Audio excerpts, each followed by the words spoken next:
Et si l'État, au lieu de coûter de l'argent, se mettait à en rapporter? Ça, c'est la promesse d'un concept, bon, un peu complexe, c'est vrai, mais absolument fascinant. L'économie-cibilité. Une idée qui pourrait bien, en fait, changer radicalement notre vision de la gouvernance. Alors oui, la question peut surprendre, c'est sûr, mais imaginez un instant. Un État qui ne serait plus juste un gestionnaire de dépenses, mais un véritable créateur de richesse. C'est précisément cette idée qu'on va creuser aujourd'hui. Mais bon, avant de sauter à pieds joints dans cette vision un peu futuriste, faisons une petite pause. Regardons le modèle qu'on connaît, le modèle actuel. Pourquoi est-ce qu'il aurait besoin d'être repensé au juste? C'est ce qu'on va voir tout de suite. Le point de départ, en fait, il est assez simple. Notre administration publique, eh bien, elle est construite pour dépenser. C'est sa nature.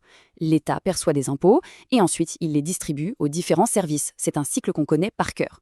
Mais la vraie question c'est, à l'heure de la compétition économique mondiale, est-ce que ce modèle tient encore la route? Et c'est là justement qu'entre en jeu ce fameux concept d'économie-stabilité. Attention, on ne parle pas d'une simple petite réforme là. Non, non, c'est bien plus que ça, c'est une véritable métamorphose de l'État. Alors, de quoi s'agit-il exactement? Alors, concrètement, l'économie-cibilité, qu'est-ce que c'est? Eh bien, pour faire simple, c'est l'idée que l'État ne devrait plus seulement gérer l'argent qu'il reçoit, il devrait en produire lui-même.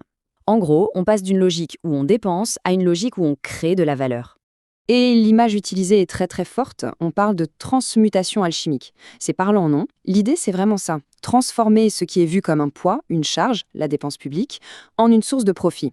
C'est un peu comme si on voulait réaliser le vieux rêve des alchimistes, changer le plomb en or. Ok, d'accord. L'idée est ambitieuse, on est bien d'accord.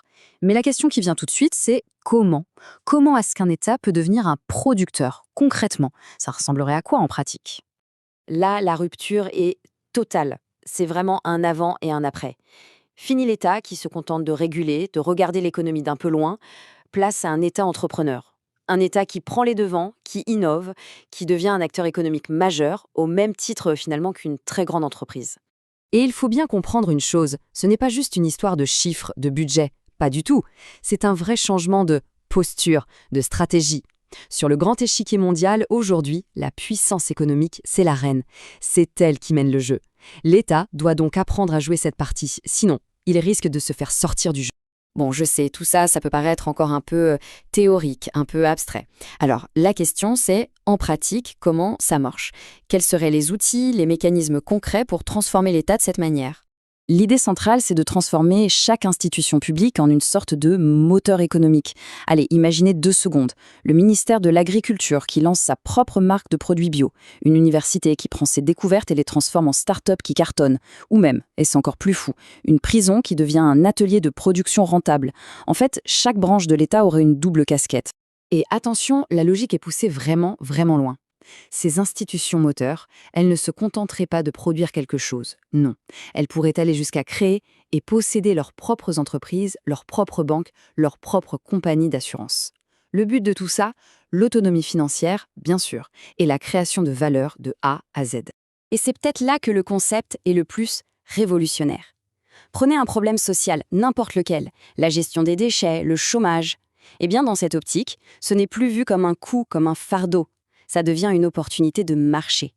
L'idée, ce serait de créer des entreprises publiques spécifiquement pour résoudre ces problèmes tout en étant rentables. En somme, le bien social deviendrait une activité économique à part entière.